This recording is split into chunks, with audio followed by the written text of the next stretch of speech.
Bismillahirrohmanirrohim. Hoja Bahouddin Naqshband hazratlarining hayotlari.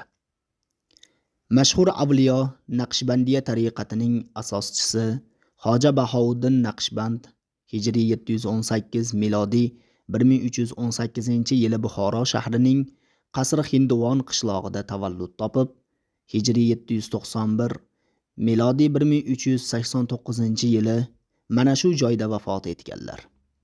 Qasr Hinduvon qishlog'i u zotning sharofati bilan keyinchalik Qasri Orifon deb atalgan. Asl nomlari Bahouddin Muhammad ibn Muhammad al-Buxoriydir.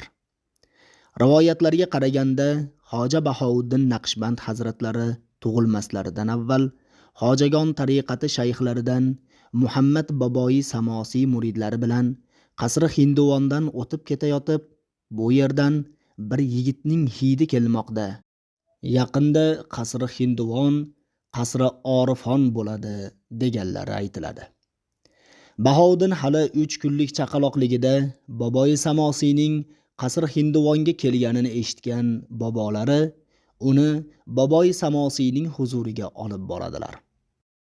Go'dakni ko'rgan Boboyi Samosiy u bizning o'g'limizdir, uni qabul qildik deydilar. Va muridlaridan Amir Kulolga sizga bir necha martaba bu yerdan bir yigitning hidi kelmoqda degan edim. Bu yerga kelayotganimda ham ana shu hid kuchayibdi. O'sha yigit tug'ilgan bo'lsa kerak degandim. O'sha yigit mana shu boladir. Umid qilamanki, u shu asrning murshidi bo'ladi deydilar. Bahouddin Naqshbandning otalari to'quvchi hamda gilam va gazlamalarga naqsh soluvchi Naqshband bo'lganlar. U zotda ilohiyotga qiziqish uyg'otishda sufiylardan bo'lmish bobolarning xizmatlari beqiyosdir. Hoja Bahouddinning onalaridan naql qilinishicha, u zot hali 4 yosh bo'lishlariga qaramay, bir kuni onalariga shu sigirimiz peshonasida oy shaklidagi qashqasi bo'lgan buzoqcha tug'adi deydilar. Va ana shu gapdan 4 oy o'tib, aytilgandek buzoqcha tug'ilgan. Hoja Bahouddin kichikligida otalari bilan birga naqsh solish bilan shug'ullanganliklari uchun Naqshband degan nom bilan mashhur bo'lganlar. O'sha paytlarda gazlamalarga naqsh solish, naqshli kiyimlar yoki gilamlar to'qiydigan kishilarga Naqshband deyilar edi. Hoja Bahouddinga Naqshband deb nom berilishi haqida manqibaviy mohiyatga ega ushbu rivoyat naql qilinadi. Hoja Bahouddinning otalarining qo'l ostidagi xizmatchi yigit gilam to'qib turgan edi.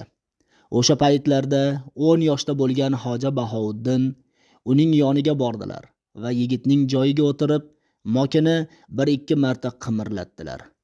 O'z-o'zidan ishlay boshlagan mokidan qisqa muddatda go'zal naqshli gilam hosil bo'ldi. Xizmatchi yigit Bahouddinning otalariga buning xabarini berdi. Otalari esa o'g'liga Bahouddin, sen Naqshband bo'libsan deb iltifot ko'rsatdilar. Hoja Bahouddin Naqshband nomiga nisbat berilgan holda, u zot asos solgan tariqatga keyinchalik Naqshbandiya deb nom berilgan. Hoja Bahouddin 18 yoshga kirganlarida bobolari u zotni uylantirib qo'ymoqchi bo'ladilar.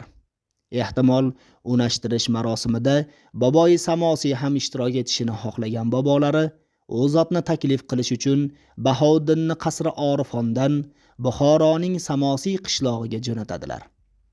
Bir kecha o'sha joyda qolgan yosh Bahouddin ertasi kuni Boboyi Samosiy bilan Qasri Orifonga keladilar. Bobolari Bahouddinni uylantirish haqida gap ochganida Samosiy yaxshilikkadir, oxiriga yetkazish kerak deydilar. Bahouddinning otalari dabdabali to'y qilmoqchi ekanini aytib, to'yni biroz kechiktirmoqchi bo'ladilar. Samosiyning vaqt g'animat, kechiktirish va sarf xarajatlar bilan o'zni qiynashga hojat yo'q deyishlariga qaramay, bir muddat keyinga suriladi. Biroq vaqt o'tib, oilaning iqtisodiy ahvoli bir muncha yomonlashadi. Ko'p o'tmay Boboyi Samosiy ham vafot etadilar. Shunda bobolari Bahouddinni Samarqandga olib boradilar va o'sha joydagi sufiylarning suhbatlarida qatnashib, fayz olishiga sababchi bo'ladilar. Keyinchalik Buxoroda Bahouddinning to'yi bo'lib o'tganligi haqida aytiladi. Rivoyatlarga qaraganda Hoja Bahouddin yoshlik chog'ida bir tush ko'radilar. Tushlarida Yassaviy shayxlaridan Hakim ota yoki Sayyid ota u zotni turk Yassaviy shayxiga topshiradilar. U zot uyg'onganlarida tushlarida ko'rgan shayxning siymosini xotiralarida saqlab qoladilar va bu tushni buvilariga aytib beradilar. Buvilari Bahouddinga "O'g'lim, senga turk shayxlaridan nasiba yetadi" deydilar. Bahouddin kunlarning birida Buxoro bozorida ekanliklarida tushlarida ko'rgan o'sha zotni uchratadilar. Ularning ismlari Halil, Darvesh Halil yoki Halil ota edi. Biroq suhbatlashishga imkon bo'lmaydi. Bahouddin u zotni uyigacha kuzatib borib, keyin o'z uylariga qaytadilar.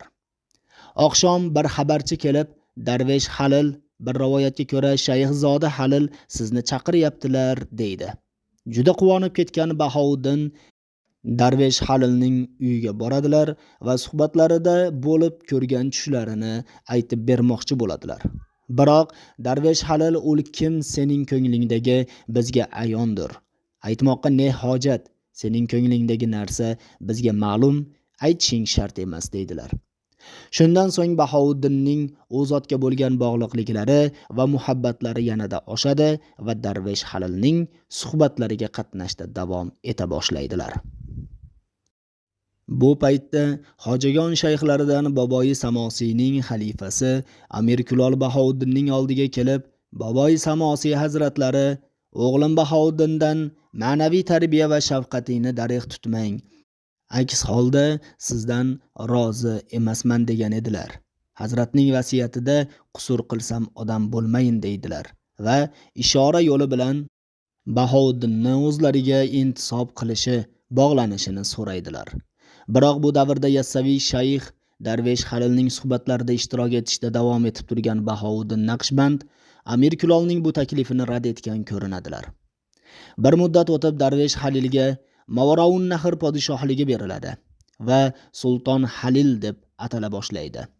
Hoja Bahouddin u zotdan ajralmaydilar va xizmatlarida bo'ladilar. Hoja Bahouddin Sulton Halilning xizmatlarida va suhbatlarida 6 yil, ba'zi manbalarda 12 yil bo'lganliklari aytiladi. Ko'p o'tmay Sulton Halil jangda yengiladi va hukmronligi barham topadi. Shundan so'ng Hoja Bahouddin Buxoroning Rivartun qishlog'iga qaytadilar va o'sha joyda bir muddat uzlatda yolg'iz yashaydilar.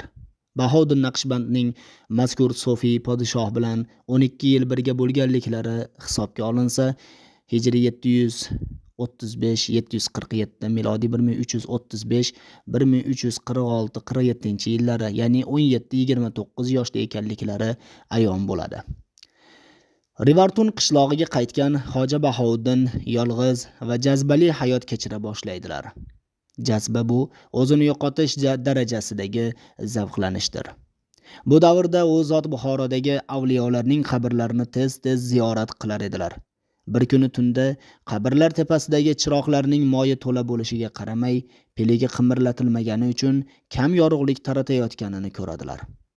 Hoja hazratlari mozori mazdahinda qiblaga qarab o'tirgancha behush holda, g'aybat ya'ni behushlik ila katta taxt ustida yuzi to'silgan bir zotning o'tirgani va taxtning atrofida ko'plab kishilar borligiga shohid bo'ladilar. Bu jamoatda Boboyi Samosiyni ko'rgan Hoja Bahouddin ular vafot etib ketgan shayxlar ekanini anglaydilar. Shunda ulardan biri Bahouddin hazratlarining oldilariga kelib, taxtda o'tirgan kishi Abdulxoliq G'ijduvoniy, yonidagilar esa u zotning xalifalari ekanini aytadilar va nomlarini birma-bir sanab chiqadi. Navbat Boboyi Samosiyga kelganida, sen uni tirikligida ham ko'rgan eding, u sening shayxingdir va senga bir kuloh, qalpoq yoki salla bergan edi deydi. Bahouddin Naqshband u zotni taniganliklari, biroq ko'p vaqt o'tgani uchun kuloh voqeasini unutganliklarini aytadilar.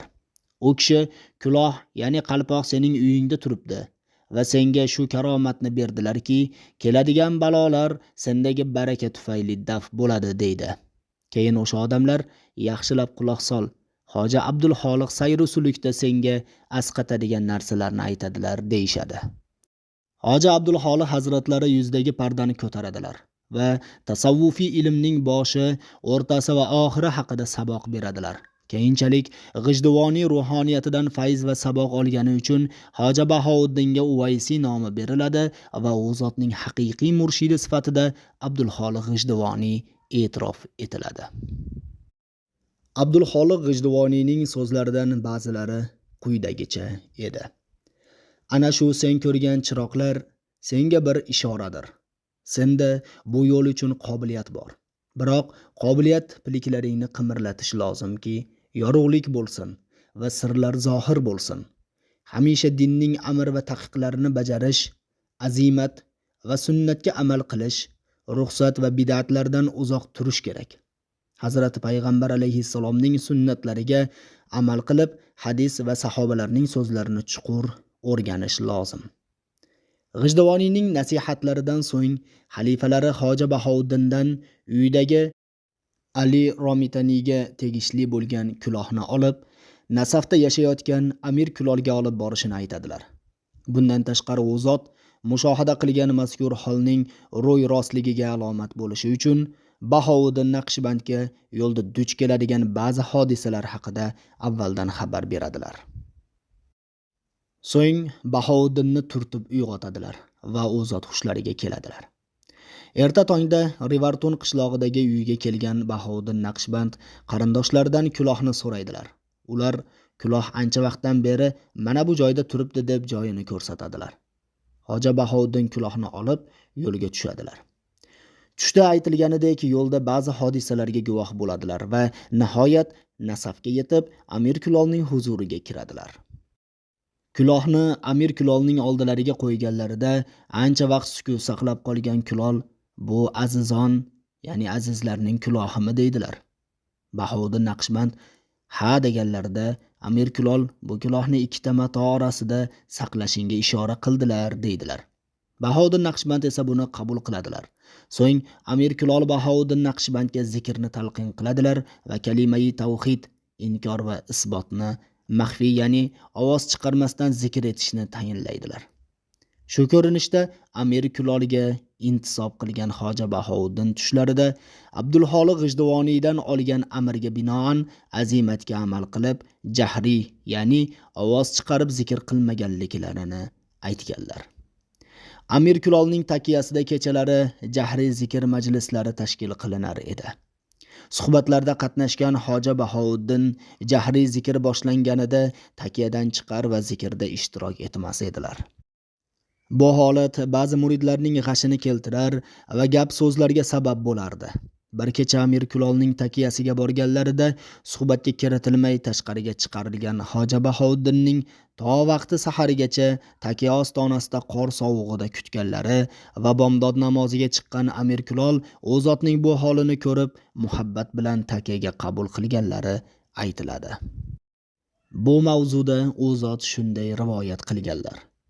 Qish mavsumida juda sovuq kunlarning birida Sayyid Amir Kulolning suhbatiga borish istagi tug'ildi. Eski postinimni ustimga tashlab huzurlariga bordim.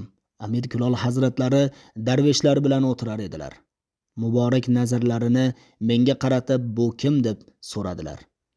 Men ekanligimni bilganlaridan keyin uni darhol dargohdan tashqariga chiqaringlar deya ishora qildilar.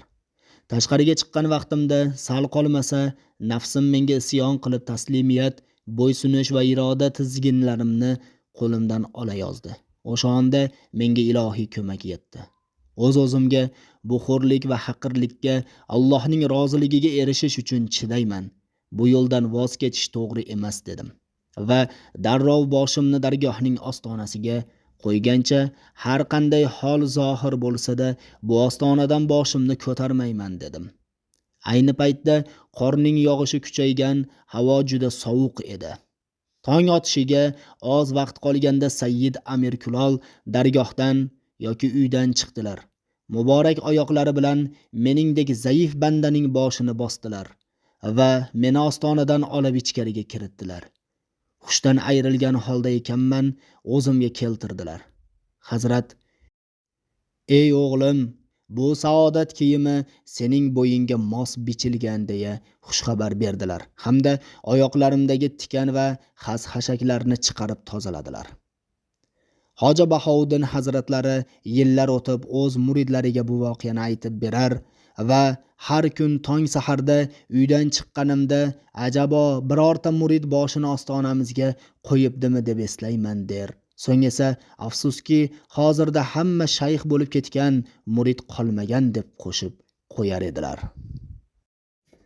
Bu borada u zotdan naql qilingan boshqa rivoyatda shunday deyiladi. Muridlikni boshlagan kunlarimda bir joyga borayotib, yo'lim ustida qimorxonaga duch keldim va ichkarida bir nechta odamlar qimor o'ynayotganini ko'rdim. Ulardan ikkitasi o'yinga juda berilib ketgan edi. Nihoyat bittasi yutqazdi va bor budidan ayrildi. U juda ayanchli holga tushishiga qaramay, zo'r g'ayrat bilan yana o'yinini davom ettirar va yutgan sherigiga: "Ey shirin yuzli do'st, mol emas, bosh ketsa ham bu yo'ldan qaytish yo'q" der edi. O'sha odamning botil qimordan olgan zavq va shavqini ko'rganimda menga ham bir g'ayrat keldi va o'sha kundan boshlab shu ma'naviyat yo'lida talablarim ortdi. Nejidet To'sun, Hoji Bahovuddin Naqshband Quddisa sirruhu kitobidan.